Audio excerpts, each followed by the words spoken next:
हम लोग पिछले क्लास में 102 नंबर तक क्वेश्चन देख चुके थे। आज देखेंगे 103 नंबर क्वेश्चन से आगे।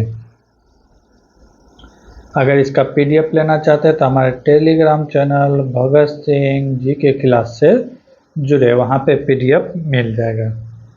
तो देखेंगे कि 103 नंबर क्वेश्चन क्या है। पंडिता रमाबाई द्वारा शुरू की गई कौन सी सुधार पहल विधवाओं के पुनर्वास और शिक्षा पर केंद्रित थे? तो ब्रह्म समाज तो जानते हैं, राजा राम मोहन राय के द्वारा स्थापित कर किया गया था। इसका राइट आंसर होने वाला है शारदा सदन। क्या होने वाला है? शारदा सदन। शारदा सदन की स्थापना की बात किया जाए तो कब हुआ था? 1889 में। किसके द्वारा किया गया था? तो पंडिता रमाबाई के द्वारा किया गया था। कहाँ में किया गया था? तो मुंबई। कहाँ में? मुंबई में किया था। मुंबई में किया गया था। बाद में इसे पुणे में विस्थापित यानी स्थानांतरण किया गया था। इसमें क्या था कि विधवाओं के लिए शिक्षा देना और उसका जो है विधवाओं में सुधार, पुनर्वास यानी कि फिर से शादी विवाह की व्यवस्था भी था। इसमें उन्होंने सामाजिक बहिष्कार को दूर किया था। इन सभी आपदाओं से शारदा सदन ने क्या किया था? तो दूर किया था। अगले क्वेश्चन की ओर बढ़ते हैं। अगला क्वेश्चन है, अवध को 1856 में ब्रिटिश साम्राज्य में मिलाने का 1857 के क्रांति में तालुकेदार और सिपाहियों की भागीदारी की प्रमुख कारण क्यों माना जाता है? तो ये बताना है कि सिपाही के भागीदारी का। तो पहला क्या है कि इसका आंसर क्या होगा?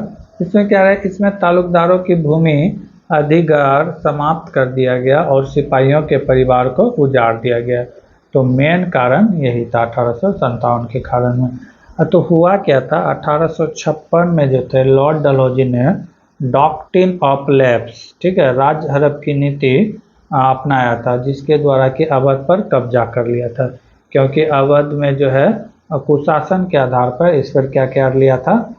कब्जा कर लिया था। बहुत ही गंभीर व्यापक रूप से सिपाहियों और सैनिक के बीच क्या कहते हैं, झड़प हुआ था। ब्रिटिश क्या कहते हैं, स्वराज समझौता में तालुकदारों की पारंपरिक अधिकारों और शासन को जो है खत्म कर दिया और उनके जहांगीर छीन ली गई थी। ठीक है, तो इस हिसाब से क्या आंसर होने वाला है? Option number A is the right answer. अगले क्वेश्चन की ओर बढ़ते हैं। अगला क्वेश्चन है, 20वीं शताब्दी के शुरुआत में सामाजिक कार्यकर्ताओं को प्रशिक्षण देने के उद्देश्य से निष्काम कर्म मठ की स्थापना किसने की थी? तो ये क्या था? दो केशव कर्वे के द्वारा किया गया था। इन्होंने क्या किया था कि एक मठ की स्थापना किया गया था जिसमें निस्वार्थ यानी कि विधवाओं लोग का कल्याण और महिलाओं की शिक्षा पर ध्यान केंद्रित करने के लिए एक क्या कहते हैं कि मठ की स्थापना किया था, जिसका मुख्य उद्देश्य यही था, प्रशिक्षित करना निस्वार्थ, कोई भी स्वार्थ की भावना नहीं, समाज सेवा के लिए समर्पित। ठीक है, तो option number be the right answer है। अगले क्वेश्चन की ओर बढ़ते हैं। अगला क्वेश्चन है, निम्नलिखित में कौन सा पर्वत श्रृंखला ट्रांस हिमालय क्षेत्र से संबंधित है? ट्रांस हिमालय क्षेत्र से संबंधित है।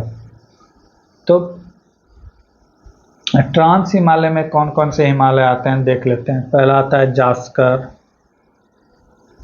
जास्कर हो गया, लद्दाख की पहाड़ी, ठीक है। उसके बाद आता है काराकोरम,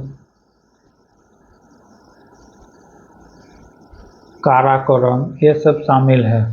तो इसमें कौन कौन है? जास्कर है, लद्दाख है और काराकोरम नहीं है। तो ये दो ही होगा। Option number B is the right answer है। अगर नंगा पर्वत की बात किया जाए तो ये पश्चिमी हिमालय का भाग है। किस हिमालय का भाग है? तो पश्चिमी हिमालय का भाग है। ठीक है, महाभारत पर्वतमाला की बात किया जाए तो ये जो उप हिमालय का भाग है। किसका वह भाग है? उप हिमालय का भाग है। तो इसका राइट आंसर क्या हो जाएगा, जास्कर और लद्दाख, ये दोनों किसका है, तो ट्रांस हिमालय का भाग है। अगले क्वेश्चन की ओर बढ़ते हैं, option number B is the right answer. अगले क्वेश्चन की ओर बढ़ते हैं। क्वेश्चन नंबर 107 क्या कहता है, निम्नलिखित में कौन सी नदी लो मुस्तांग के निकट नुबाइज हिमालय ग्लेशियर से निकलती है, जिसे प्राचीन ग्रंथों में सदा नीरा भी कहा गया है। तो सदा नीरा किस नदी को कहते हैं, तो गंडक को कहते हैं। किसको कहते हैं, गंडक को कहते हैं। ये हिमालय ग्लेशियर से निकलती है, ठीक है। अब महाभारत पर्वतमाला को काटते हुए, ठीक है, काटते हुए वो इधर आती है, और प्राचीन ग्रंथों में जो है इसे क्या कहा गया है, तो सदा नीरा कहा गया है। क्या कहा गया है, सदा नीरा।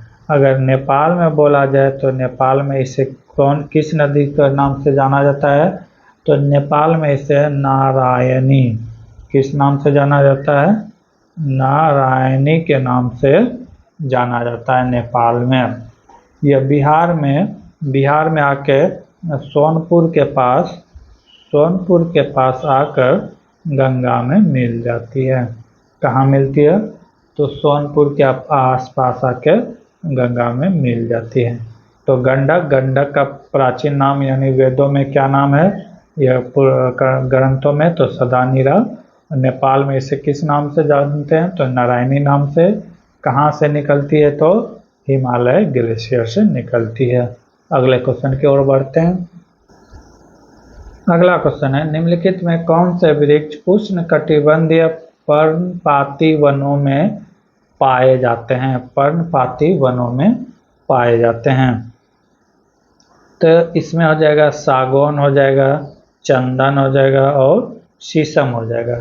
सागौन, चंदन, शीशम ये जो है उष्णकटिबंधीय पर्णपाती जंगलों का उदाहरण है, ठीक है, जो कि मौसम अनुसार अपने पत्ते गिरा देते हैं। मौसम अनुसार क्या करते हैं, अपने पत्ते को गिरा देते हैं।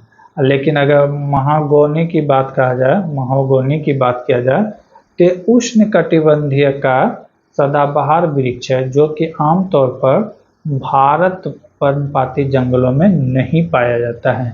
ये वाला वन क्या है, भारत में नहीं पाया जाता है। ये भी उष्णकटिबंधीय है, ठीक है, लेकिन ये किस प्रकार का वन है, तो सदाबहार वन है, ठीक है, जो आमतौर पर क्या होता है कि पर्णपाती को गिरा देते हैं।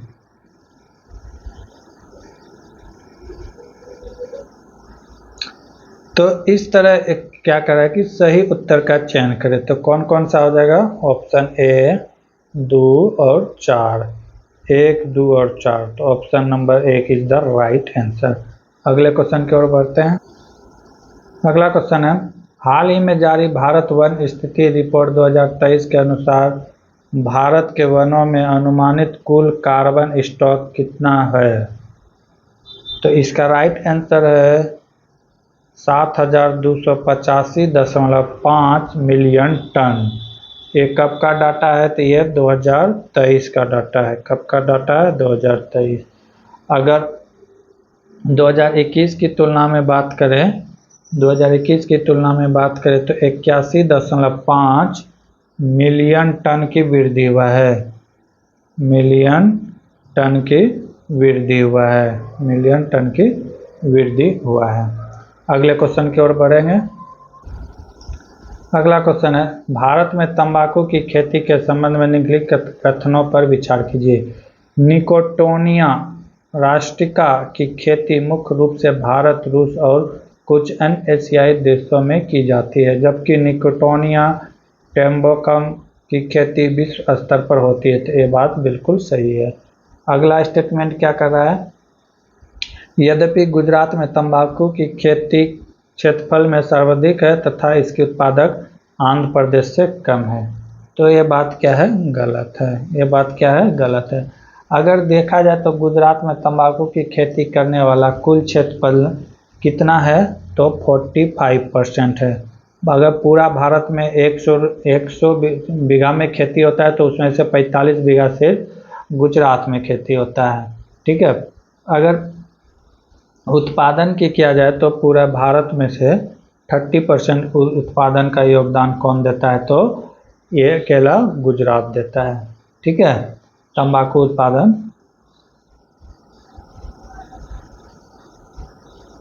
अगर बात किया जाए तो यह तंबाकू उत्पादन राज्य में से 1700 किलो प्रति हेक्टेयर की उच्च उत्पादकता प्राप्त करता है। तो ये क्या है, बिल्कुल गलत। अगला क्या कर रहा है, बीड़ी तंबाकू के रूप में गुजरात के अन्नात क्षेत्र और कर्नाटक के निपानी क्षेत्र में उगाया जाता है। तो ये बिल्कुल क्या है, सही है। ये क्या है, सही है। तो ऑप्शन 1 और 3 क्या है, सही है। Option C number is the right answer. अगले क्वेश्चन की ओर बढ़ते हैं। अगला क्वेश्चन है, उष्णकटिबंधीय चक्रवात की उत्पत्ति के लिए निम्नलिखित में कौन सी आवश्यक स्थितियां हैं। क्या करा, चक्रवात घूर्णन आरंभ करने के लिए पर्याप्त सतत कोरियोलिस बल चाहिए, तो बिल्कुल सही है। आगे क्या कर रहा है कि समुद्र की सतह से गर्म और नर्म हवा का नियंत्रण प्रवाह होता है, तो ये बात भी क्या है, बिल्कुल सही है। अगला क्या है, वायुमंडल में महत्वपूर्ण ऊर्ध्वाधर पवन कतरन की उपस्थिति है, तो ये बिल्कुल गलत है। क्षोभ मंडल के भीतर वायुमंडल अस्थिरता, तो ये क्या है, सही है। ऑप्शन 1, 2 और 4 सही है, यानी कि C number is the right answer. अगले क्वेश्चन की ओर बढ़ेंगे। अगला क्वेश्चन है, निम्नलिखित भारतीय शैल प्रणालियों को उनके गठन सबसे पुराने से नवीन के कालानुक्रम सजाए। तो सबसे पहले कौन है, आर्कियन चट्टान बना था। कौन बना था, सबसे पहले आर्कियन, जो कि लगभग 2.5 बिलियन यानी कि अरब वर्ष पुराना है। आर्कियन के बाद है धारवाड़, धार के बाद है कुडप्पा, कुडप्पा के बाद है विंध्याचल। ठीक है, ये कितना है, विंध्याचल। अगर कुडप्पा का देखे जाए तो ये कितना पुराना है, तो 1.4 अरब पुराना है। उसी बाद विंध्याचल का देखा जाए तो यह 1.3 अरब वर्ष पुराना है। ठीक है, उसी तरह धारवाड़ की बात किया जाए तो ये लगभग 1 अरब से ज़्यादा यानी कि 2 अरब के आसपास ये पुराना चट्टान है। तो आर्कियन की बात किया जाए तो आर्कियन 2.5 अरब वर्ष पुराना है। इसका राइट आंसर हो जाएगा archaean, Dharwar, Cuddapah, Vindhyachal is the right answer. अगले क्वेश्चन की ओर बढ़ेंगे। अगला क्वेश्चन है, निम्नलिखित में कौन सा विकल्प फुटलूज उद्योग और संसाधन आधारित उद्योग के बीच का सबसे बेहतर रूप से स्पष्ट करता है। तो इसका राइट आंसर होने वाला है कि फुटलूज उद्योग स्थानांतरित रूप से निश्चित लागतों और विशिष्ट कच्चे माल पर न्यूनतम निर्भरता के साथ संचालित होते हैं, जबकि संसाधन आधारित उद्योग कच्चे माल के स्थान से जुड़े होते हैं। तो बिल्कुल सही है। क्या करा है कि जैसे कच्चा माल, जैसे अब केतारी यानी कि गन्ना मिल, तो गन्ना मिल वहाँ पे लगाएंगे जहाँ पे गन्ना की खेती होता है। अब ये नहीं कि गन्ना को ज़्यादा दूर ढो के लाएंगे तो इसमें जो है ज़्यादा खर्च होगा, और गन्ने के बाद जो शुगर बन जाएगा तो ये यानी कि इसमें बहुत सारा, ऐसा नहीं कि अगर 5 केजी गन्ना लिए तो उसमें 5 केजी चीनी आएगा, उसमें बहुत वेस्ट माल भी होता है। तो ऐसे में से तैयार माल को दूर मार्केट में ले जाना थोड़ा सा इजी रहता है कच्चे माल की तुलना पे तैयार माल को ले जाना, इसीलिए कहता है फुटलूज उद्योग। जैसे हो गया कपास हो गया, फिर जाके ये गन्ना हो गया, तो ये सब फुटलूज उद्योग के उदाहरण में आते हैं। अगले क्वेश्चन की ओर बढ़ते हैं। अगला क्वेश्चन है, निम्नलिखित में कौन सा कथन व्यापारिक पवनों की विशेषताओं और जलवायु पर उनके प्रभाव को सबसे अच्छी तरह से वर्णित करता है। तो क्या है कि ये पवनें उष्णकटिबंधीय उच्च दाब पेटियों से भूमध्य रेखा की ओर बहती है। तो ये बात क्या है, बिल्कुल सही है। लगभग 30 डिग्री से दोनों अक्षांश से, उत्तरी अक्षांश और दक्षिणी अक्षांश से ये भूमध्य पेटी की ओर ये हवा बहती है। पहला सही है। दूसरा क्या कर रहा है, ये पूर्वी प्रकृति की होती है और उष्णकटिबंधीय क्षेत्र में प्रबल होती है। तो ये बिल्कुल सही है, क्योंकि ये कोरियोलिस प्रभाव के कारण व्यापारिक हवाएं पूर्व की ओर होती है। उत्तरी गोलार्ध में उत्तर पूर्व की ओर, दक्षिणी गोलार्ध में दक्षिण पूर्व की ओर उष्णकटिबंधीय क्षेत्र में प्रबल होते हैं, जो कि कैरेबियन और उत्तरी दक्षिणी अमेरिका जैसे क्षेत्र जलवायु को प्रभावित करती है। 2 नंबर भी सही है। 3 क्या कर रहा है, अपनी ठंडी शुष्क प्रकृति के कारण यह मुख्यतः उष्णकटिबंधीय क्षेत्र में भारी हिमपात का कारण बनती है। तो यह बिल्कुल गलत है। व्यापारिक पवनें महासागर से उत्पन्न होने वाली गर्म आर्द्र पवन होती है। यहाँ पे दिया है कि ठंडी, ये क्या होता है, तो ये गर्म पवन होता है। और ये उष्णकटिबंधीय क्षेत्र जैसे कैरेबियन या पूर्वी ब्राज़ील में वर्षा से जुड़ी होती है। ये विशेष रूप से उष्णकटिबंधीय क्षेत्र में बर्फबारी का कारण नहीं बनती है, क्योंकि बर्फबारी ठंडा और उच्च अक्षांशीय जलवायु से जुड़ी होती है, न कि गर्म उष्णकटिबंधीय क्षेत्रों से जुड़ी होती है, जहाँ व्यापारिक पवनें प्रबल होती है। तो ये कथन क्या है, गलत है। बर्फबारी हिमपात नहीं करवाते हैं। हिमपात के लिए क्या चाहिए, ठंडी हवा चाहिए, और ये कैसा है, तो गर्म है। तो ये ऑप्शन नंबर 3 क्या हो गया, गलत। चौथा क्या है, भारत में दक्षिण पश्चिम मानसून का प्रभाव भूमध्य रेखा को पार करने वाली दक्षिणी पूर्वी व्यापारिक पवनों के रूप में होता है। तो ये बिल्कुल सही है। भारत में दक्षिण पश्चिम मानसून कब आते हैं, तो जून से सितंबर के बीच। कब आते हैं, जून से सितंबर के बीच। दक्षिणी गोलार्ध से भूमध्य रेखा की पार करने वाली दक्षिणी पूर्वी व्यापारिक हवाओं द्वारा संचालित होती है, जहां पर क्या कार्बोलोसिस प्रभाव उन्हें दक्षिणी पश्चिमी हवाओं में बदल देता है, जिसमें भारतीय उपमहाद्वीप में भारी वर्षा भी होता है। तो ऑप्शन नंबर 4 क्या है, सही। इसका राइट आंसर क्या होने वाला है, 1, 2 और 4 इज द राइट आंसर। अगले क्वेश्चन की ओर बढ़ेंगे। अगला क्वेश्चन है, नदियों और उनके उद्गम स्थान निम्नलिखित युग्मों से कौन सा सुमेलित नहीं है, कौन सा मिलाया हुआ नहीं है। तो पहला की बात करें घाघरा, तो घाघरा मेपचांगो ग्लेशियर से निकलती है, बिल्कुल सही है। ठीक है, जो तिब्बती पठार में है। कहाँ है, तो तिब्बती पठार में है। ठीक है, मानसरोवर झील के पास ये ग्लेशियर स्थित है। लगभग 3962 से लेकर 4800 मीटर की ऊंचाई से निकलती है। कौन नदी, तो घाघरा नदी। या नेपाल से होते हुए, कहाँ से, नेपाल से होते हुए भारत में शारदा नदी में मिल जाती है। भारत में किस नदी में मिलती है, तो शारदा नदी में मिल जाती है। नेपाल होते हुए भारत में प्रवेश करती है और किस नदी में मिल जाती है, तो शारदा नदी में मिल जाती है। और फिर ये शारदा नदी आके क्या होती है कि फिर एक शारदा नदी किस में आके मिल जाती है, तो गंगा नदी में, बिहार में आके मिलती है। कहाँ मिलता है, तो बिहार में आके। ये भी क्वेश्चन आ सकता है कि घाघरा नदी गंगा में कहाँ मिलती है, तो ये हो जाएगा बिहार में। अगले क्वेश्चन के यानी कि अगला स्टेटमेंट की ओर बढ़ते हैं। तो पहला तो सही है, पहला क्या है, सही है। अगला क्या है, स्वर्ण रेखा छोटा नागपुर, तो ये भी क्या है, बिल्कुल सही है।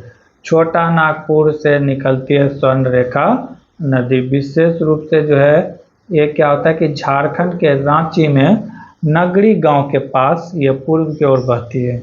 कहाँ, झारखंड के रांची गांव नागरी गांव से पास ये पूर्व यानी कि बहते हुए बंगाल में प्रवेश करने से पहले पश्चिम बंगाल और उड़ीसा के बीच सीमा बनाती है। ठीक है, तो ये भी क्या है, सही है। अगला वो है तापी नदी। तापी नदी की तापी या ताप्ती भी कहते हैं। यह नदी प्रायद्वीप नदी है, जो कि भारत की एक प्रमुख पश्चिम की ओर बहने वाली नदी है। सब नदी इधर से इधर की ओर बहती है, लेकिन नर्मदा, ताप्ती और ये नदी जो है इधर से इस ओर बहती है, पश्चिम की ओर बहती है। ठीक है, तो ये जो है किधर बहती है, ताप्ती नदी पश्चिम की ओर बहती है, जो कि मध्य प्रदेश के कहाँ से निकलती है, मध्य प्रदेश के बैतूल जिले में, बैतूल जिले से निकलती है। अगर इसकी ऊंचाई बैतूल जिले के पास जो सतपुड़ा पर्वतमाला है, कौन पर्वतमाला, सतपुरा पर्वतमाला वहाँ से लगभग 752 मीटर की ऊंचाई से उत्पन्न होती है। तो ये भी क्या है, बिल्कुल सही है। अब बात आता है लूनी नदी। लूनी नदी की बात करें तो ये रेगिस्तान की सबसे बड़ी नदी है। रेगिस्तान की सबसे बड़ी नदी है जो कि राजस्थान के कहाँ से निकलती है, राजस्थान के अजमेर के पास अरावली पर्वत से निकलती है।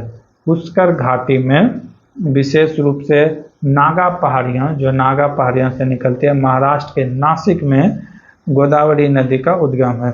ये जो है त्र्यंबकेश्वर, ये नासिक, ये गोदावरी का उद्गम स्थल है। तो लूनी क्या है, गलत है। लूनी का मैच क्या था, गलत था। Option number D is the right answer. अगले क्वेश्चन की ओर बढ़ेंगे। अगला क्वेश्चन है, ज्वालामुखियों के प्रकार और उनके उदाहरणों से संबंधित निम्नलिखित युग्म पर विचार कीजिए। कह रहा है कि कौन कौन से सही है। शील्ड ज्वालामुखी, तो शील्ड ज्वालामुखी जो है, अगर बात करें तो माउंट एटना में स्थित प्रसिद्ध ज्वालामुखी है।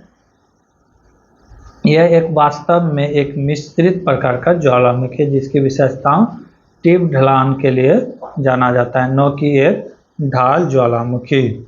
ठीक है, तो एक ढाल ज्वालामुखी के रूप में नहीं जाना जाता है। तो ऑप्शन नंबर ए क्या है, बिल्कुल गलत है। अगला क्या है, संयुक्त ज्वालामुखी माउंट रेनियर। तो ये बिल्कुल क्या है, सही है। ये क्या है, बिल्कुल सही है। अमेरिका में है। ये कहाँ है, तो अमेरिका में है। ठीक है, अमेरिका में एक मिश्रित ज्वालामुखी का उत्कृष्ट उदाहरण जिसकी विशेषता है लावा और राख, और ये क्या कहते हैं, तीव्र ढाल बनाते हैं, तीव्र विस्फोट होता है इसमें। अगला सिंडर कॉन, ये भी ठीक है, बिल्कुल सही है। तो इसका राइट आंसर होने वाला है option number B is the right answer. अगले क्वेश्चन की ओर बढ़े। अगला क्वेश्चन है, पूर्वोत्तर भारत में निम्नलिखित पहाड़ियों को उत्तर से दक्षिण के क्रम में व्यवस्थित कीजिए। क्या करा है, 4 पहाड़ी का नाम दिया गया है। कह रहा है कि उत्तर से दक्षिण की ओर यानी कि सजाना है। तो मीसी पहाड़ियाँ की बात किया जाए तो अरुणाचल प्रदेश में है। तो ये कहाँ है, मीसी पहाड़ी कहाँ है, तो अरुणाचल प्रदेश में है। कहाँ है मीसी पहाड़ियाँ, तो अरुणाचल प्रदेश में है, अरुणाचल प्रदेश। ठीक है, उसके बाद अगर पटकाई की बात किया जाए, पटकाई पहाड़ी, तो ये जो है पटकाई पहाड़ी, ये अरुणाचल और नागालैंड के म्यांमार सीमा पर मिलती है। ठीक है, तो इससे ऊपर हो जाएगा पटकाई, जो कि नागालैंड और मणिपुर, यानी कि नागालैंड और अरुणाचल प्रदेश से मिलता है। यानी कि जैसे इस तरह भारत है तो यहाँ पे अरुणाचल प्रदेश खत्म हुआ और नागालैंड स्टार्ट तो यहाँ पे है। ठीक है, अब उसके बाद है ये हो गया। उसके बाद है नागा पहाड़ियाँ की बात किया जाती है। कहाँ है नागा पहाड़ी, ये नागालैंड में है, नागालैंड और मणिपुर के कुछ हिस्सों में।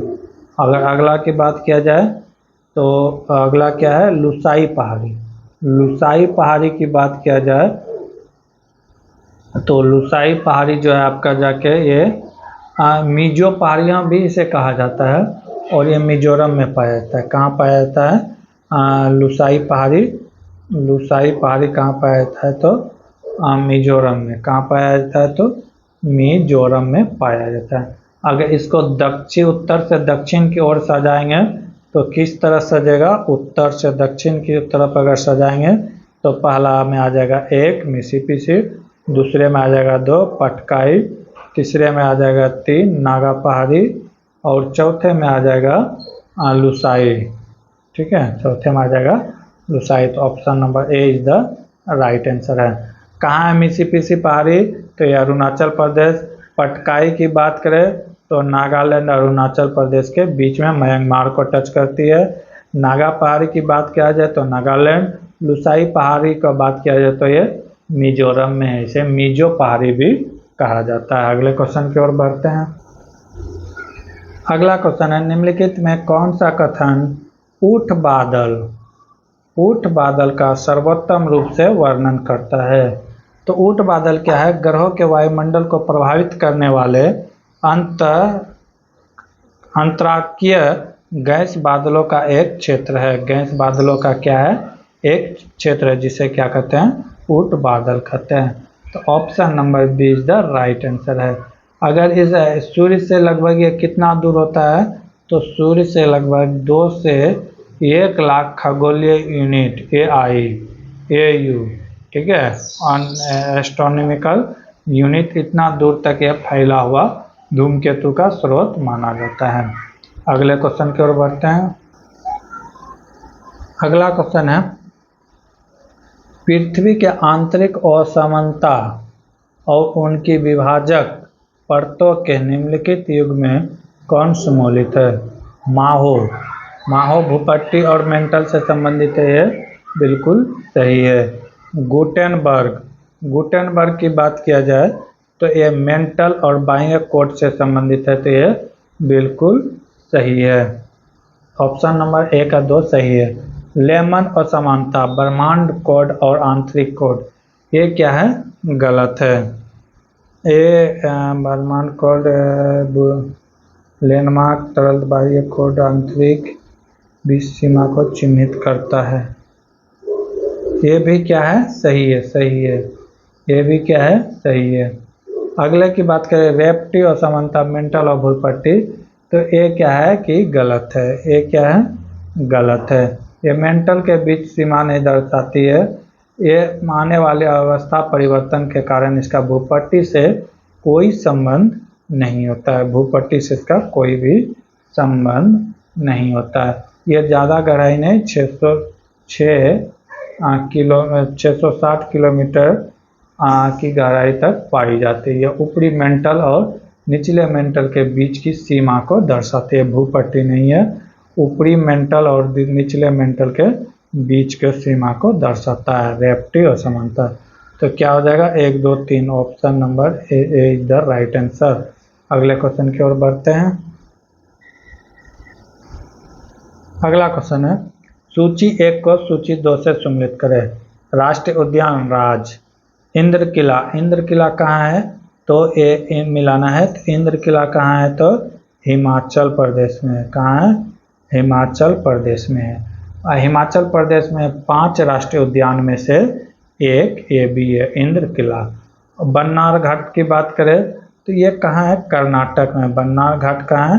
तो कर्नाटक में, बेंगलोर के समीप है। ठीक है, ये बाघ और शेर, हाथी के लिए प्रसिद्ध है। बन्नार घाट की बात करें तो यहाँ क्या क्या? बाघ हो गया, शेर हो गया, हाथी हो गया और एक तितली पर पाया जाता है। एक प्रकार का तितली भी पाया जाता है। ये सब कहाँ जाता है? बन्नेर घाट। तितली उद्यान भी कहा जाता है तो बन्नेर घाट को। मोरलैंड की बात किया जाए तो मोरलैंड कहाँ है? मोरलैंड मिजोरम में है। कहाँ है मोरलैंड? मोरलैंड की बात किया जाए तो मोरलैंड कहाँ है? मिजोरम में है। ऑप्शन नंबर 1 में है। ठीक है, राष्ट्रीय उद्यान है जो देसी उद्यानों में से एक है। यह अपने जैविक विविधता के लिए प्रसिद्ध है। भारत में छोटे राष्ट्रीय उद्यानों में से एक है। छोटा अगर राष्ट्रीय उद्यान की बात किया जाए तो उसमें मोरलैंड एक है, जो कि कहाँ है? मिजोरम में है। अब बचा क्या? गुलामल की बात किया जाए, ये कहाँ है? महाराष्ट्र में है। गुलामल कहाँ है? तो महाराष्ट्र में। ये छठा उद्यानों में से एक है। तो इस तरह अगर मिलाएंगे तो क्या होगा? 1 का हो जाएगा 2। तो 1 और 2 इसमें सही है। ठीक है, 2 में ऐसे ये दोनों तो ऑटोमेटिक खत्म हो गया। ठीक है, बी का बन्नेर घाट कहाँ है? तो ये आपका है कर्नाटक। तो 2 का हो जाएगा 4। 2 का हो जाएगा 4, तो ये भी खत्म। Option number B is the right answer है। अगले क्वेश्चन की ओर बढ़ते हैं। अगला क्वेश्चन है, निम्नलिखित में बिहार के कौन से उत्पाद को भौगोलिक संकेत यानी कि GI टैग प्राप्त हुआ है? तो GI टैग की बात किया जाए तो बिहार के मधुबनी पेंटिंग को GI टैग मिल चुका है। महगमी पान को GI टैग मिल चुका है। गया के जिले का स्टोन आर्ट्स को भी क्या कहते हैं, ये मिल चुका है, क्या कहते हैं, जीआई टैग। और मिथिला मखाना को तो मिल ही चुका है जीआई टैग। तो इसमें क्या हो जाएगा, चारों हो जाएगा जीआई टैग बिहार के हैं। बिहार के और कुछ देख लेते हैं जिसको जीआई टैग मिला है, जैसे शाही इलायची हो गया, शाही लीची, शाही लीची हो गया।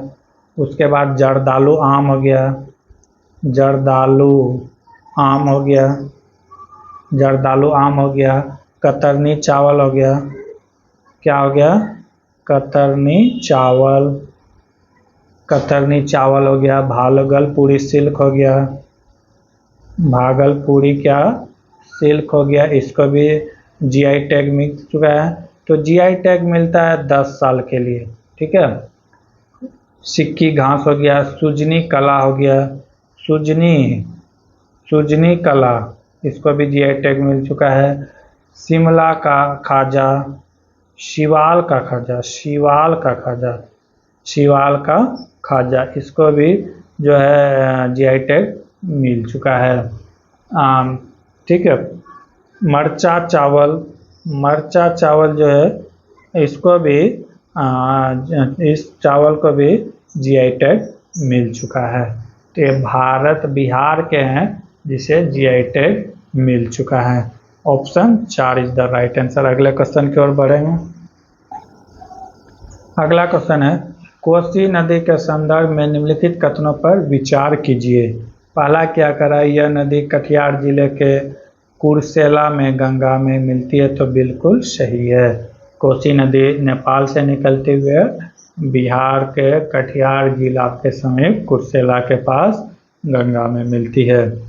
अगला क्या करा है, नेपाल में इसे सप्तकोसी नदी के नाम से भी जाना जाता है, तो बिल्कुल क्या है, सही है। नेपाल में इसे सप्तकोसी के नाम से जानते हैं। सप्तकोसी का मतलब क्या होता है कि 7 नदियों, 7 नदियों का समूह। कौन कौन से 7 नदी है देख लेते हैं। इंद्रावती, इंद्रावती हो गया, सोनकोसी हो गया, सुनकोसी, क्या, सुनकोसी हो गया, या भोट कहते हैं इसको, भोट नदी कहते हैं। कोसी हो गया, कोसी हो गया। उसके बाद आता है तांबा कोसी, तांबा कोसी। उसके बाद आता है लीछू, लिच्छू कोसी। उसके बाद क्या होता है, लिच्छू कोसी। उसके बाद होता है दूध कोसी, दूध कोसी। और कितना हो गया, 3 2 4 5, और ये 7वां हो गया अरुण कोसी, अरुण कोसी। और तामर कोसी, तामर कोसी। तो इतने नदी मिलकर सम्मिलित होकर प्रभावित होते हैं, निर्मित होता है, जिसको क्या कहते हैं, कोसी नदी। सप्तऋषि क्यों कहे, क्योंकि इसमें 7 नदियों का क्या कहता है, समूह होता है। तो ऑप्शन नंबर 2 हो जाएगा सही, दोनों सही है। सबसे ज़्यादा मार्ग बदलने वाली नदी बिहार का शोक भी इसी नदी को कहा जाता है, कोसी नदी को। अगले क्वेश्चन की ओर बढ़ते हैं। अगला क्वेश्चन है, 2000 जनगणना 2021 के 11 के अनुसार बिहार के संदर्भ में निम्नलिखित में कौन सा युग सुमेलित है। बिहार में महिला साक्षरता दर 51.50%, बिल्कुल सही है। पुरुष साक्षरता दर 71.20, बिल्कुल सही है। दशकीय जनसंख्या वृद्धि दर 25.4, बिल्कुल सही है। जो भी एग्जाम में भी क्वेश्चन आएगा तो 2011 के जनगणना के अनुसार ही उसका आंसर देना है, क्योंकि अभी जनगणना 2021 में नहीं हुआ। अब स्टार्ट होगा 2026 में, जो कि जातिगत जनगणना होने वाला है। तो इसका आंसर क्या हो जाएगा, ऑप्शन नंबर डी, तीनों सही है। अगले क्वेश्चन की ओर बढ़ते हैं। अगला क्वेश्चन है, बिहार निम्नलिखित में कौन से जिले सोरा के उत्पादन के लिए प्रसिद्ध है। बिहार में जो है सोरा कहाँ कहाँ पाया जाता है देख लेते हैं। सारण में पाया जाता है, पूर्वी चंपारण में पाया जाता है, ठीक है, पूर्वी चंपारण में पाया जाता है, समस्तीपुर में पाया जाता है, समस्तीपुर में पाया जाता है, मुजफ्फरपुर में पाया जाता है, मुजफ्फरपुर में पाया जाता है और बेगूसराय में पाया जाता है। बेगूसराय में व्यापक रूप से सोरा पाया जाता है। तो अब ऑप्शन हम देख लेंगे, सारण है तो सारण है, पूर्वी चंपारण है, नवादा में पाया जाता है तो नहीं पाया जाता है, नवादा में नहीं पाया जाता है, समस्तीपुर में हाँ पाया जाता है, बेगूसराय में पाया जाता है। तो ऑप्शन क्या हो जाएगा, सी हो जाएगा, 1 2 3 4, सिर्फ नवादा में नहीं पाया जाता है। अगर पूछा था कि सोरा का उपयोग किस लिए किया जाता है, तो ये बारूद बनाने में प्रयोग आता है, बारूद बनाने में प्रयोग होता है। इसे साल्ट कीपर के रूप में भी जाना जाता है। अगले क्वेश्चन की ओर बढ़ेंगे। अगला क्वेश्चन है, निम्नलिखित कथनों पर विचार कीजिए। कथन क्या है, कोकोतल जलप्रपात बिहार के पूर्वी चंपारण जिले में स्थित है। तो ये बात क्या है, बिल्कुल गलत है। कोकोतल जलप्रपात बिहार में नवादा में पाया जाता है। कहाँ, नवादा, नवादा जिला में स्थित है। यह भारत में सबसे अच्छे झरनों में से एक है। इन झरनों का पानी पूरे वर्ष के लिए ठंडा रहता है। इसका सबसे बड़ी बात क्या है कि 12 मंथ इसका जो है पानी क्या रहता है, ठंडा रहता है, ठंडा रहता है। इस झरने की ऊंचाई जमीन से लगभग कितना फीट ऊंचा है, तो 150 से 160 फीट ऊंचा है। तो पहला स्टेटमेंट क्या है कि जब पूर्वी चंपारण में है तो वो गलत है। कहाँ है, नवादा में है। अगला, तेलहर जलप्रपात बिहार के कैमूर जिले में स्थित है। तो ये क्या है, सही, तेलहर जलप्रपात बिहार के कैमूर जिले में ही है। यह एक लोकप्रिय जलप्रपात है जो कि कहाँ से निकलती है, तो ये निकलती है रोहतास के पठार से। कहाँ से निकलती है, रोहतास के पठार से, पठार से निकलती है, जो भभुआ में दुर्गावती नदी के निकट है। कहाँ है, भभुआ, भभुआ कहाँ पे, दुर्गा नदी के निकट, दुर्गा नदी के निकट है। तो इसका ऑप्शन नंबर हो जाएगा बी नंबर, केवल ऑप्शन नंबर 2 सही है। अगले क्वेश्चन की ओर बढ़े। अगला क्वेश्चन है, बिहार राज्य के मंत्रिपरिषद सामूहिक रूप तौर पर किसके प्रति उत्तरदायी होता है। विधानसभा, केवल विधानसभा, मुख्यमंत्री या राज्यपाल या राष्ट्रपति। तो है कि राज्य, बिहार राज्य का, किसी भी राज्य का जो मंत्रिपरिषद होता है वो सामूहिक रूप से अपने विधानसभा के प्रति उत्तरदायित्व होता है। अगर अनुच्छेद की बात किया जाए तो 164 के 2 में इस बात का वर्णन है कि विधानसभा के प्रति उत्तरदायी होगा मंत्रिपरिषद, ठीक है, और किसी के नहीं, राज्यपाल, राष्ट्रपति ये सब के प्रति नहीं होगा। यही अगर लोकसभा की बात आएगा तो यानी कि केंद्र में, तो सभी मंत्री किसके प्रति जवाबदेही होगा, तो लोकसभा के प्रति जवाबदेही होगा। अगले क्वेश्चन की ओर बढ़ते हैं। तो इसका ऑप्शन नंबर हो जाएगा ऑप्शन नंबर 1, केवल 1। अगले क्वेश्चन, अगला क्वेश्चन है, संविधान के किस अनुच्छेद के अनुसार बिहार में द्विसदनात्मक विधानमंडल की व्यवस्था की गई है। तो वो किया गया है कितना, 169 में, 169 में किया गया है। किसी भी, अगर वर्तमान समय में देखा जाए तो बिहार के 6 राज्य में विधानमंडल है, ठीक है, 6 राज्य में विधानमंडल है। कौन कौन राज्य, तो बिहार हो गया, बिहार द्विसदनात्मक हो गया, कर्नाटक हो गया, कर्नाटक हो गया, महाराष्ट्र हो गया, महाराष्ट्र हो गया, ठीक है, महाराष्ट्र के बाद तेलंगाना हो गया, तेलंगाना हो गया, और उत्तर प्रदेश। और कौन है, उत्तर प्रदेश राज्य में विधानसभा है, ठीक है, विधानसभा के साथ साथ विधानमंडल भी है। तो किसी भी राज्य का विधानमंडल का को हटाना या फिर नए राज्य में विधानमंडल को लागू करना, ये सब किसका काम है? तो संसद का काम है। ठीक है, इसके भी विधानमंडल के कार्यकाल भी 6 वर्ष के लिए होता है। इसके प्रत्येक सदस्य का कार्यकाल 6 वर्ष के लिए होता है। तो option number C is the right answer होने वाला है। अगले क्वेश्चन की ओर बढ़ते हैं। अगला क्वेश्चन है, हालिया बिहार बजट के अनुसार 2025-26 के लिए राजकोषीय घाटा जीडीपी के कितने प्रतिशत अनुमानित है? तो ये देखा जाए तो 3% अनुमानित है। कितना है? 3% अनुमानित है। ठीक है, 3% का मतलब हो गया कि कितना? 32,718 करोड़ रुपए। ठीक है, कितना रुपए?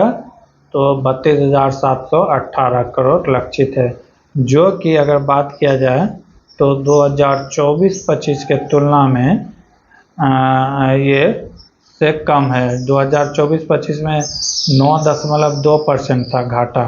ठीक है, राजकोषीय घाटा इतना परसेंट था, जो कि इसके तुलना में क्या है? कम है। तो राइट आंसर क्या हो जाएगा? Option number A is the right answer. अगले क्वेश्चन की ओर बढ़ते हैं। अगला क्वेश्चन है, पीडमोट मृदा के संदर्भ में निम्नलिखित कथनों पर विचार कीजिए। यह मृदा मुख्य रूप से बिहार के पश्चिमी चंपारण जिले में पाई जाती है। तो बिल्कुल क्या है? पीडमोट मृदा जो है ये वो पाया जाता है बिहार के उत्तरी भाग में। उत्तरी भाग में वही सब आता है।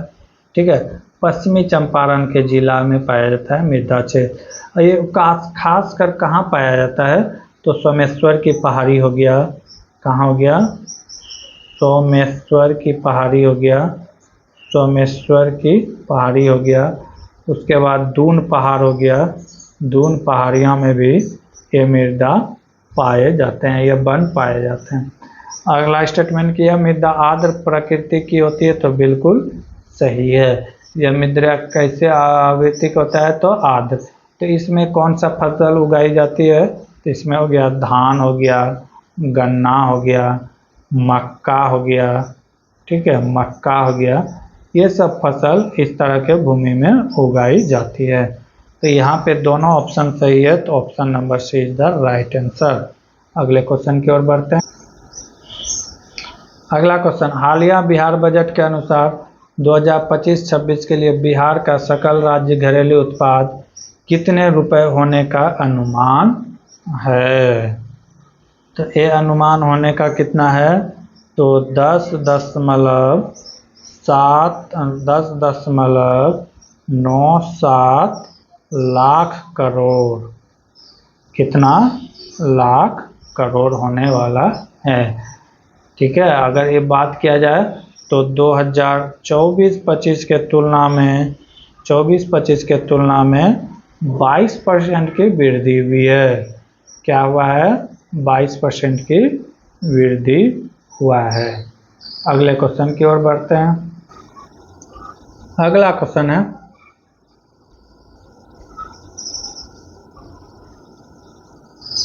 निम्नलिखित घटनाओं को सही काला अनुक्रम व्यवस्थित करें। यानी कि सबसे पहले कौन सी घटना हुआ है, उसके बाद कौन सी घटना हुआ है।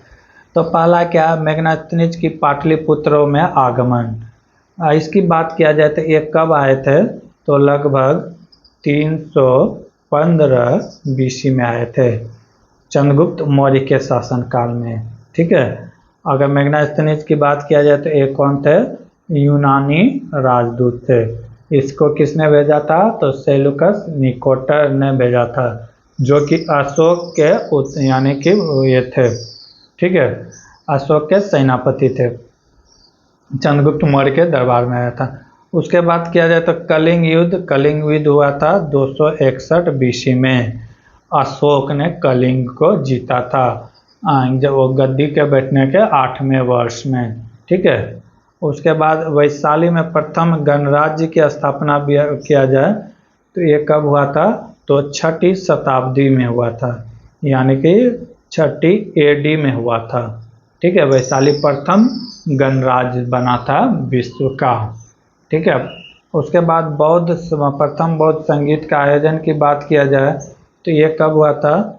483 BC में हुआ था। कब हुआ था? 483 BC में हुआ था। ये कहाँ हुआ था? अगर स्थल पूछा जाए तो ये हुआ था राजगिरी में। कहाँ हुआ था? राजगिरी में। किसके शासन काल में हुआ था? तो अजातशत्रु। किसके शासन काल में हुआ था? अजातशत्रु के शासन काल में हुआ था। ठीक है। अध्यक्ष की बात क्या, अगर अध्यक्ष पूछ भी देता है तो बता देना है कहाँ है? महाकश्यप। महाकश्यप की अध्यक्षता में हुआ था। ठीक है। तो एक क्रम है, तो अब सजा लीजिए सबसे पहले क्या हुआ था। सबसे पहले क्या हुआ था? तो सबसे पहले इसमें हो जाएगा, उल्टा चल रहा था तो पहले हो जाएगा BC 483 BC। ठीक है। सबसे पहले क्या हो जाएगा? 483 BC हो जाएगा। सबसे पहले क्या हो जाएगा? 483 BC। किस तरफ बोल रहा है सजाने के लिए? ठीक है।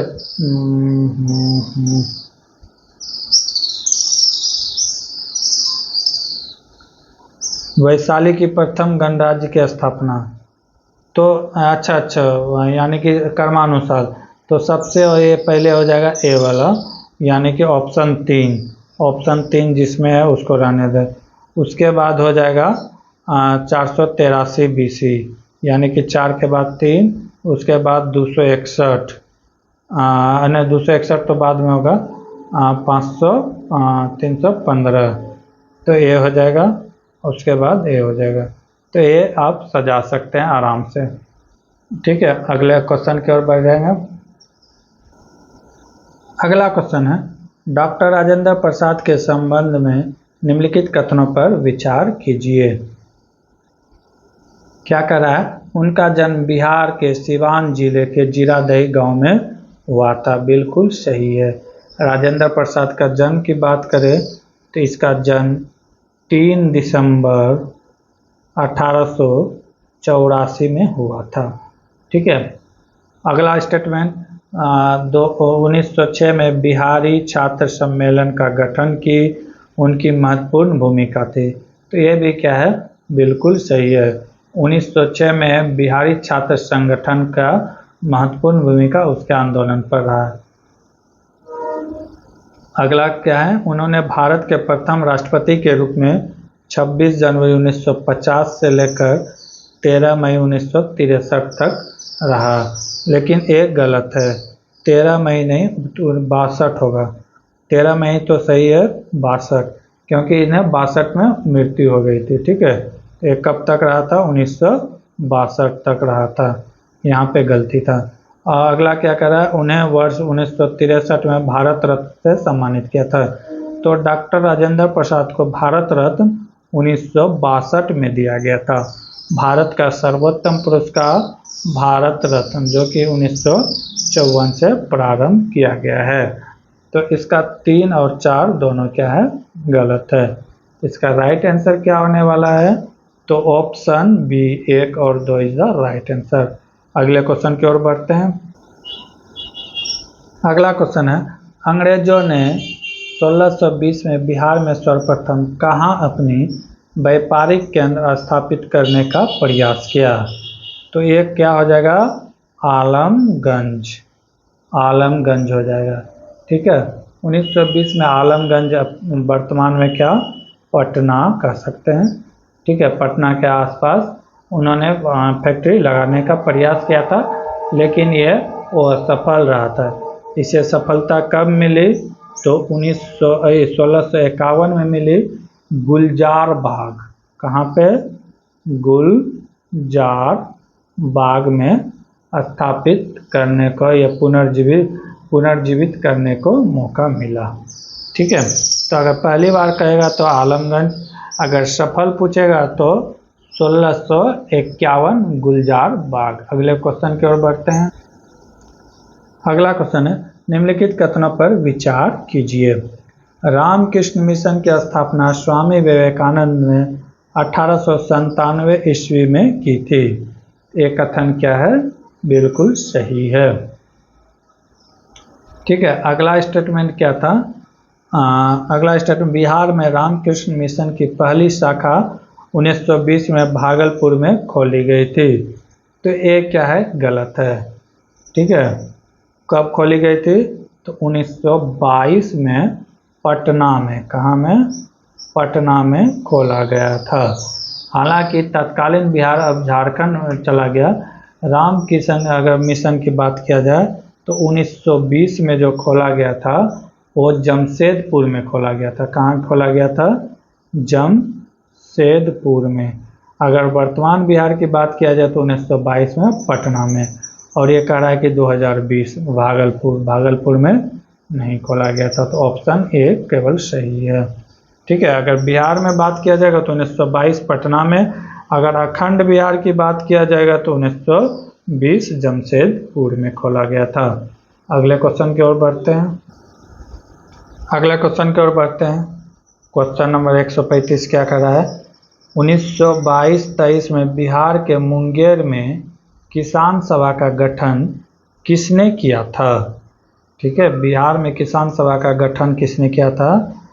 तो एक किया था मोहम्मद जुबैर। कौन?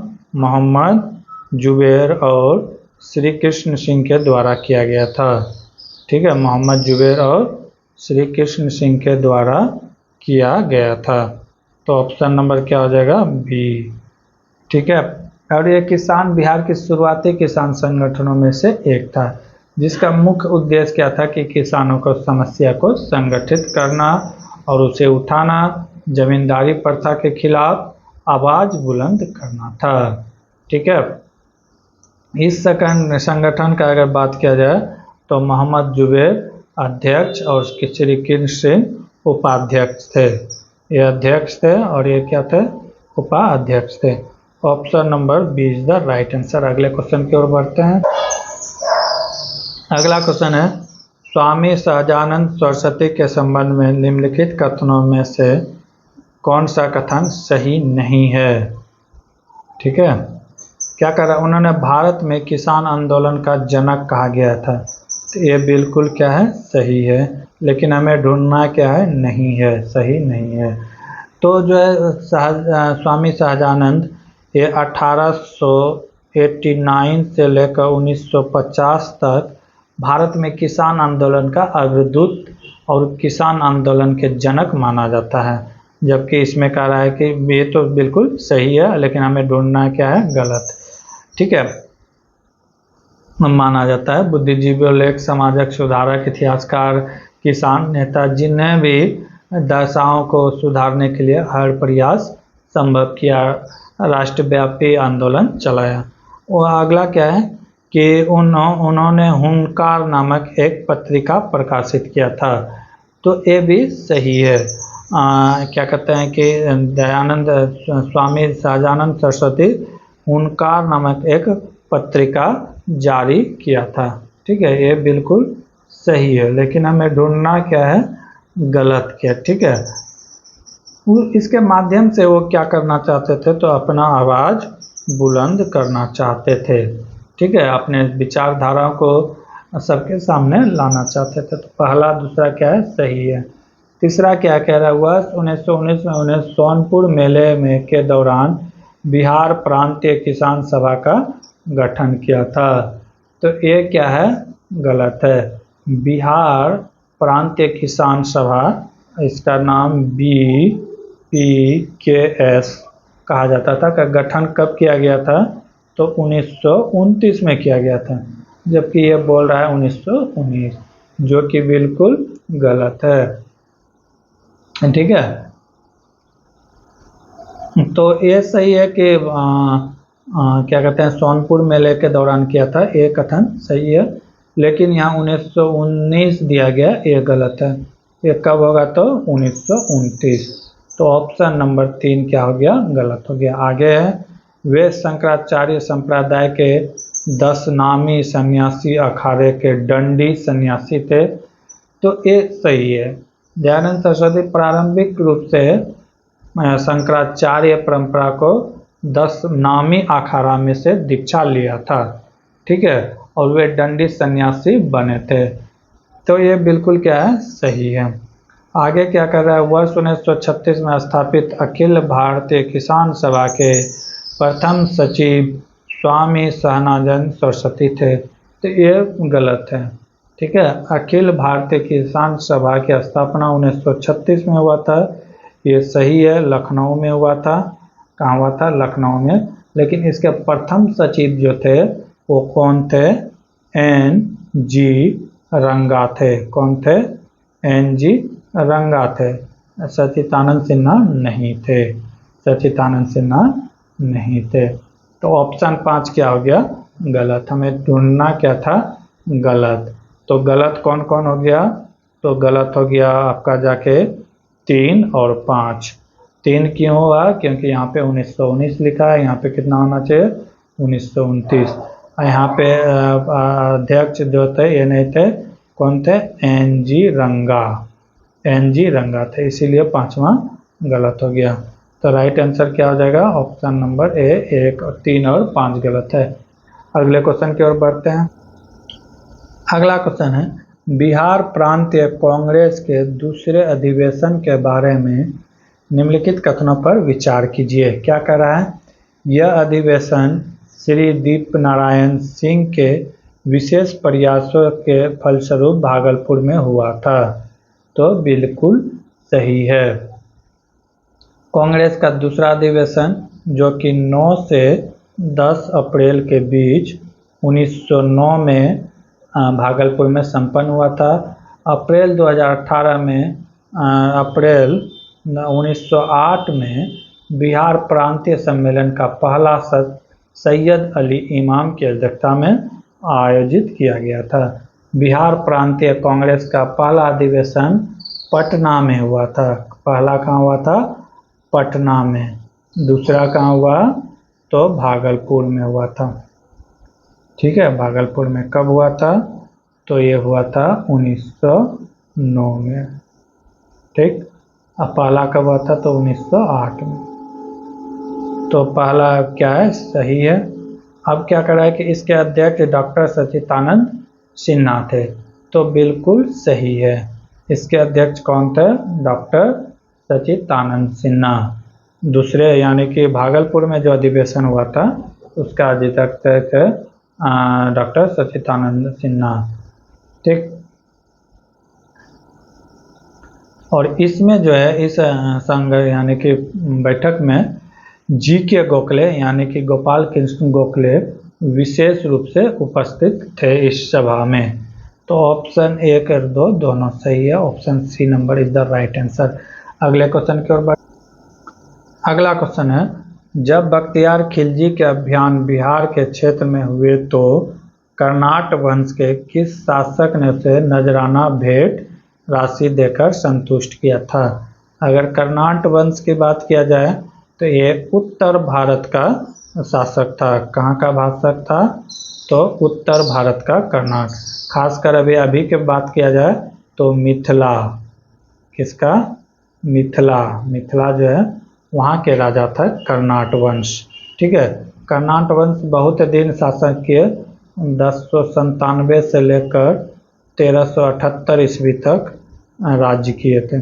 ठीक है, कर्नाट वंश। इसका अगर संस्थापक की बात किया जाए तो नान्य देव थे। और जिस समय वो बख्तियार खिलजी हमला किए थे तो उस समय के राजा कौन थे, नरहरि सिंह देव थे। कौन थे, नरहरि सिंह देव थे। क्योंकि लड़ाई किया ही नहीं था, उसे भेंट करके छोड़ दिया था। ठीक है, यानी धन पर दौलत देके छोड़ दिया था। तो कौन थे, नरहरि सिंह देव। उसके संस्थापक कौन थे कर्नाट वंश के, तो नान्य देव। अगले क्वेश्चन की ओर बढ़ते हैं। अगला क्वेश्चन है, निम्नलिखित घटनाओं को सही कालानुक्रम व्यवस्थित करें। मनेर में शाह दौलत के मकबरा का निर्माण कब हुआ था। तो मनेर में जो है शाह दौलत के मकबरा का निर्माण कब हुआ था, तो 1616 ईस्वी में हुए थे। ठीक है, कब हुआ था, 1616 में। गुरु गोविंद सिंह का जन्म, गुरु गोविंद सिंह का जन्म की बात किया जाए तो 1666 में पाटलिपुत्रा में हुआ था। ठीक है। अगर पटना में अंग्रेजों की फैक्ट्री की स्थापना किया जाए, तो अगर अभी जस्ट उससे संबंधित क्वेश्चन आया था तो 1651 हो जाएगा पटना में। ठीक है। गुरु गोविंद सिंह का जन्म हो गया। अब क्या बचा?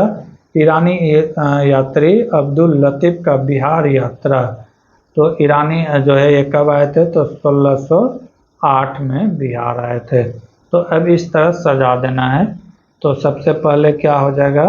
तो सबसे पहले हो जाएगा 4, 1608, उसके बाद हो जाएगा 1616, फिर 1651, 1666।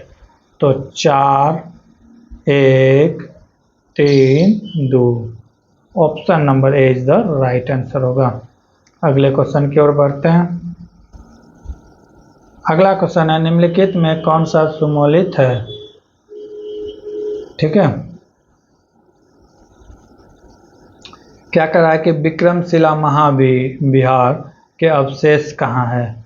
तो विक्रमशिला के अवशेष जो हैं ये मुंगेर दिया हुआ है, ये गलत है। ये कहाँ होगा? भागलपुर होगा, भागलपुर होगा। ठीक है। आगे, मुंडकेश्वरी का प्राचीन मंदिर कैमूर में है। मुंडकेश्वरी का प्राचीन मंदिर कहाँ है? तो कैमूर में है, बिल्कुल सही है। सप्त गुफा समूह कहाँ है? तो ये जहानाबाद में है, ये भी क्या है? सही है। वैदिक सावधान टीला कहाँ है? तो पश्चिमी चंपारण में, बिल्कुल सही है। सिर्फ एक नंबर गलत था। तो ऑप्शन नंबर 4 ऑप्शन नंबर 1 सही है, 2, 3 और 4। अगले क्वेश्चन की ओर बढ़ते हैं।